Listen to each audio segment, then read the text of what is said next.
और यह है मौसम के रूप। एक तरफ प्री मानसून से पहले चक्रवात की चेतावनी, दूसरी तरफ जंगलों में लग रही आग और भीषण गर्मी से देश के कई हिस्से इस समय प्रभावित है। मानसून का इंतजार है, लेकिन क्या है तैयारी सबसे निपटने की, सरकार की, केंद्र की, राज्य की? इस पर हम चर्चा करेंगे। आज स्टूडियो में हमारे साथ हमारे मेहमान हैं, चंद्रभूषण साहब हैं, उप महानिदेशक हैं centre for science and environment में। आपका स्वागत है। और हमारे साथ जुड़ रहे हैं ओपी सिंह, डीजी एनडीआरएफ। आप दोनों ही मेहमानों का बहुत बहुत स्वागत है। सबसे पहले सिंह साहब आपके पास आना चाहेंगे, चक्रवात की जो चेतावनी है उसे लेकर किस तरह से तैयार दिखाई देती है? आपको लगता है पूरी तैयारियां हो गई हैं किसी भी संकट से निपटने के लिए?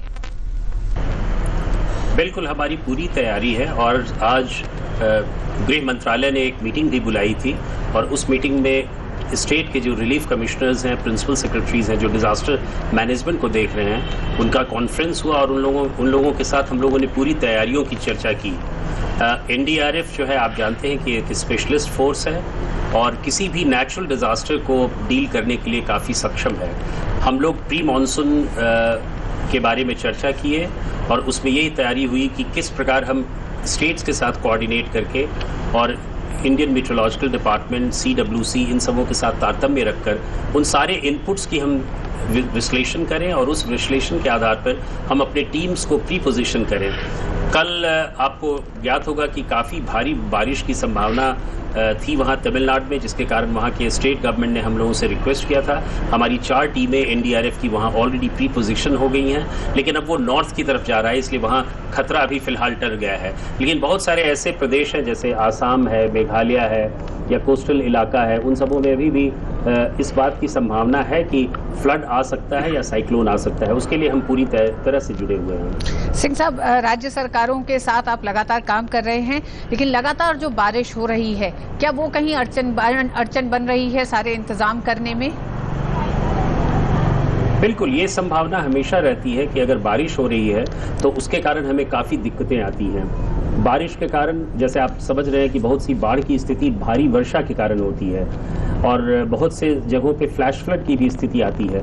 तो बारिश के कारण हमारी तैयारियों में कुछ असर पड़ता है, लेकिन हम उसके लिए तैयार हैं। हमारे पास इन्फ्लेटेबल रबराइज्ड बोट्स हैं, हमारे पास लाइफ जैकेट्स हैं, लाइफ बॉयज हैं, हमारे डीप डाइवर्स जो है वो बहुत ही चुस्त हैं और उन्होंने अच्छी ट्रेनिंग की है और उनके पास अंडर वाटर कम्युनिकेशन सेट्स भी हैं, जिसके कारण वो अपने स्थिति को और भी मजबूत रख सकते हैं। तो हमने कम्युनिकेशन से लेकर ऑपरेशनल एक्टिविटीज जितनी भी है उनके लिए पूरी तैयारियां कर रखी हैं। बिल्कुल सिंह साहब, हमने ये भी देखा कि इससे पहले भी हुडहुड, नीलोफर जब जिस समय आए, इस तरह के चक्रवात भी आए, तो एनडीआरएफ पूरी तरीके से तैयार थी, जिसका असर भी दिखाई दिया था। हमारे साथ स्टूडियो में चंद्रभूषण जी मौजूद हैं। चंद्रभूषण जी, ये सारी जो समस्याएं हम जो मौसम की देख रहे हैं, कहा जाता है ये मौसम की समस्याएं कुछ हमने भी इजाद करी हैं, कहीं हमारा भी रुख बदला है।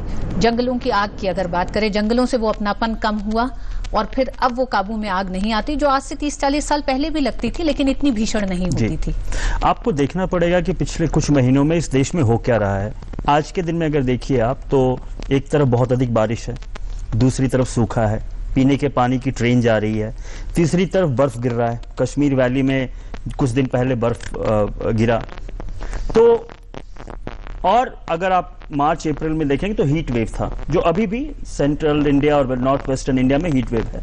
लोग हीट वेव से मर रहे हैं। कहीं ना कहीं ये क्लाइमेट चेंज, जिसको जलवायु परिवर्तन कहते हैं, अब हमें मानना पड़ेगा कि जलवायु परिवर्तन का इम्पैक्ट अब हमारे देश में बहुत साफ से नजर आ रहा है।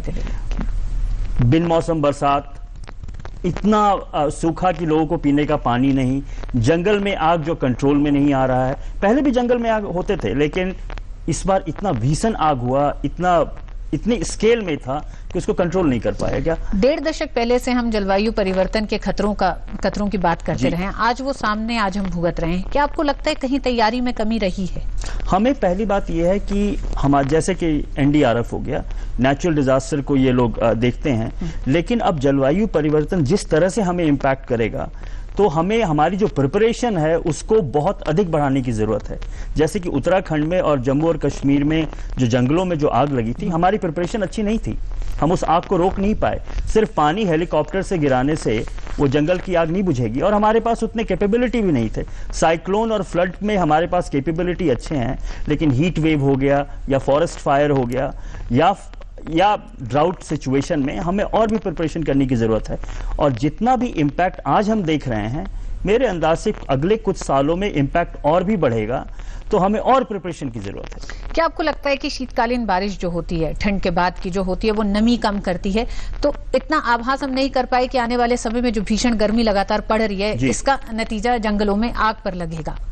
देखिए, इस बार बारिश कम हुई थी, जंगल सूखे बहुत थे, कुछ गलतियां भी हुई हैं, लोगों ने भी कुछ आग लगाया है वहां पे, और हमारे पास उस समय कोई सरकार नहीं थी उत्तराखंड में, प्रिपरेशन नहीं था हमारे पास, तो आग को हम कंट्रोल भी नहीं कर पाए। तो कुछ तो नेचुरल फिनोमिनन थी, कुछ हमारा मैनमेड था, हमारी अपनी गलतियों के कारण भी वहां आग लगी है।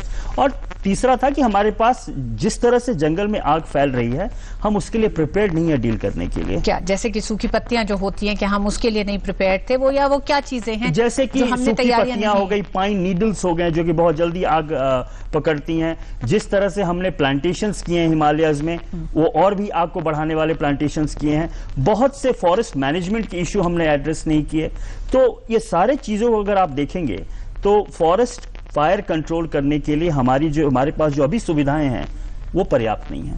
क्या आपको लगता है कि पिछले कुछ सालों में जो हमारी तैयारी रही है आपदाओं को लेकर, और जो इस तरह की जो त्रासदी रही हैं उनको ध्यान में रखते हुए, उसमें हम कुछ हद तक आगे बढ़े, और कहां अभी भी कमियां कहां दिखाई देती हैं? देखिए, आगे बढ़े हैं। साइक्लोन में हमारे पास साइक्लोन प्रेडिक्शन और जिस तरह से लोगों को बचाने की बात रही है, बारिश से लेके बाढ़ से लेके काफी इंप्रूव हुई है। अगर आप उत्तराखंड को देखें, जम्मू कश्मीर को देखें, और जो आपके चक्रवात बड़े आए थे, हुदहुद और नीलोफर जो आया था, उसमें हमने काफी सीखा है, उससे इंप्रूव हुआ है। उससे हमें ड्राउट को लेके, सूखे को लेके और सीखने की जरूरत है, हीट वेव को लेके और सीखने की जरूरत है, फॉरेस्ट फायर को लेके और सीखने की जरूरत है। लेकिन अंत में मैं ये कहूंगा कि ये जो आज हमारे देश में हो रहा है, अब पॉलिसी मेकर से लेके सभी लोगों को ये समझने की जरूरत है कि जलवायु परिवर्तन अब हमारे दरवाजे पे खड़ा है, अब उसका इंपैक्ट बढ़ेगा, हमें उसके लिए तैयार रहने की जरूरत है। सिंह साहब, हम आपसे बात कर रहे थे, हम जानना चाहेंगे सिंह साहब की एनडीआरएफ की तैयारियां जो हैं अभी, जो फिलहाल चक्रवात को लेकर हैं, लेकिन जिस तरह से यहाँ पर हमारे साथ चंद्रभूषण साहब बैठे हैं, वो भी कह रहे हैं कि आने वाले समय में क्लाइमेट चेंज की जो चुनौतियां हैं, वो कई सारी इस तरह की मुसीबतों को सामने लेके आने वाली हैं, जिनके लिए हमें तैयार रहने की जरूरत है। आपको क्या लगता है, एनडीआरएफ कितनी तैयार है? देखिए, ये बात से तो मैं सहमत हूं कि हमें तैयारी की आवश्यकता है, लेकिन ये बात भी मैं स्पष्ट कर देना चाहता हूं कि पिछले 15 सालों में हमारी तैयारियों में बहुत परिवर्तन आया है, हमारी तैयारियों में बहुत क्वालिटेटिव इंप्रूवमेंट आया है। सुपर साइक्लोन उड़ीसा का 1999 में, उसमें 10,000 लोग मारे गए थे। गुजरात अर्थक्वेक 2001 और सुनामी 2004, इन तीनों में हमारी तैयारियां बहुत अच्छी नहीं थी, और इन तीनों आपदाओं ने हमें विवश कर दिया कि हम इंस्टीट्यूशनल मैकेनिज्म को तैयार रखें। और यही कारण है कि 2005 में हमने एक कानून बनाया, और उस कानून में हमने सारे लेवल्स पे, चाहे वो नेशनल लेवल हो, स्टेट लेवल हो या लोकल लेवल हो, उसमें हमने इंस्टीट्यूशनल मैकेनिज्म को रखा। हमारी स्थापना हुई हमारे देश में एनडीएमए की, जिसके चेयरमैन माननीय प्रधानमंत्री हैं। नेशनल लेवल पे एक एनडीआरएफ जैसे फोर्स की स्थापना हुई। तो कहने का मतलब है कि हमने 2 क्षेत्रों में, मैं स्पष्ट कर दूं कि 2 क्षेत्रों में, एक हमारा अर्ली वार्निंग सिस्टम और दूसरा हमारी प्रिपरेशन इंस्टीट्यूशनल मैकेनिज्म के तहत, इन दोनों में बहुत परिवर्तन आया है, बहुत अच्छी शुरुआत हुई है। लेकिन जहां तक चंद्रभूषण जी का ये कहना कि जलवायु परिवर्तन हमारे दरवाजे पे है, ये बिल्कुल सत्य है, और हम बहुत से नई चुनौतियों का सामना कर रहे हैं। हीट वेव, फॉरेस्ट फायर, ये सब ऐसी हैं जो पहले भी हुआ करती थी, लेकिन इसका मैग्नीट्यूड, इसकी इंटेंसिटी और इसकी फ्रीक्वेंसी तीनों बढ़ गई है। यही कारण है कि हम इन स्थितियों में अपने सामना करने के लिए हमें पूरी तैयारी करनी पड़ेगी। और ये मैं बता दूं कि हमारी नेशनल रिस्पांस कैपेबिलिटी जो है, उसमें सुधार लाने की आवश्यकता है। रिजिलियंस जो है हमारा, उसको कोई पर्सनल चॉइस नहीं है, उसको बनाना है, उसको हम लोग को सामूहिक रूप से बनाना है। हमारे पूरे देश को ट्रेन करना होगा कि हमारी रिस्पांस कैपेबिलिटी कैसे बढ़ती है। केवल एनडीआरएफ ही काफी नहीं है, एसडीआरएफ है, और लोकल लेवल पे कम्युनिटी के ऊपर, समुदाय के ऊपर हमें अपनी रिस्पांस कैपेबिलिटी को बढ़ाना पड़ेगा। बिल्कुल सिंह साहब, जो बात आपने कही कि समुदाय के स्तर पर भी इसको बढ़ाने की जरूरत है, क्योंकि सिर्फ पॉलिसीज बनाना और संस्थाओं को मजबूत करने से ही सिर्फ नहीं होगा। चंद्रभूषण जी, आपको लगता है कि लोगों की भागीदारी इन समस्याओं के प्रति भी एक, या जो जागरूकता, या फिर जो एक तरह से जो पहले जो सचेत रहते थे, अब वो कहीं नहीं है, कहीं वो टूटन है प्रकृति को लेकर? वो है, प्रकृति से हमारी जो जुड़ाव है वो जो बढ़नी चाहिए वो नहीं है, एक तरह से हम अलग चले जा रहे हैं। दूसरा ये है कि हमें लोगों को अवेयर करने की जरूरत है कि इम्पैक्ट क्या हो सकता है। जैसे कि उत्तराखंड में हमने देखा कि नदी के किनारे आप मल्टी स्टोरी बिल्डिंग बना रहे हैं तो बाढ़ आएगी तो बिल्डिंग टूटेगी। इसी तरह से कोस्टल एरियाज में हम सेटलमेंट कर रहे हैं, लेकिन हमारी और जिस तरह से हम शहरीकरण कर रहे हैं और फ्लड को हम कंसिडर नहीं कर रहे हैं, तो जिस तरह से हम शहरीकरण कर रहे हैं, डेवलपमेंट कर रहे हैं, उसमें अब हमें जो नेचुरल डिजास्टर है, क्लाइमेट चेंज का इम्पैक्ट है, उसको अब इंक्लूड करने की जरूरत है। अगर ना करेंगे तो चेन्नई में जिस तरह का फ्लड आया था वो एक तरह से आप उसको ट्रेलर समझ लीजिए। बिल्कुल, अभी पिक्चर बाकी है, उससे भी बड़ा विभत्स रूप ले सकती है। बहुत बहुत शुक्रिया चंद्रभूषण जी आपका भी, और ओपी सिंह साहब आपका भी बहुत बहुत शुक्रिया डीडी न्यूज से जुड़ने के लिए। और बुलेटिन में